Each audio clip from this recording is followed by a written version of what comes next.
Alors là, développement et paix, par ses partenaires, aider les groupes, aider les femmes, pardon, à être capables de prendre leurs décisions.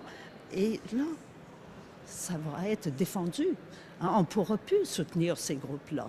Alors ça me peine beaucoup. Et d'ailleurs, Monseigneur Lapierre, qui est un évêque ici de Saint-Hyacinthe, a même dit, hein, parce qu'il a été missionnaire en Amérique latine, il dit, vous savez, pour les femmes, il ne s'agit pas d'un désir d'avorter. Ce n'est pas parce qu'elles veulent avorter. La grande question est la suivante.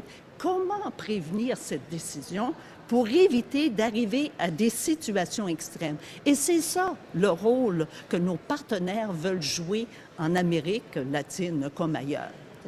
Maintenant, la deuxième chose qui me touche beaucoup dans la crise actuelle, c'est la question des laïcs dans l'Église, disons-le. Oui.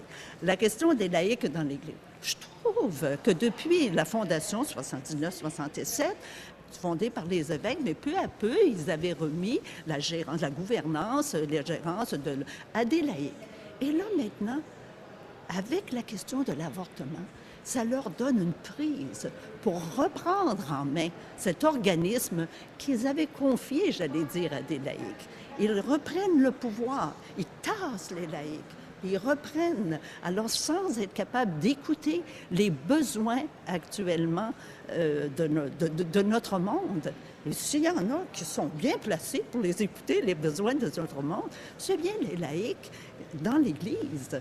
Alors ça me fait beaucoup de peine qu'on soit tassé comme ça, et je ne l'accepte pas.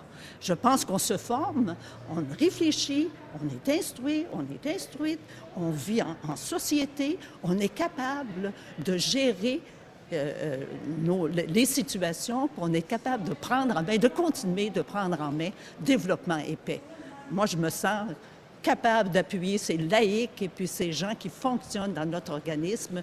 Et puis, je veux dire à nos évêques que moi, ils m'insultent en posant le geste qu'ils sont en train de poser.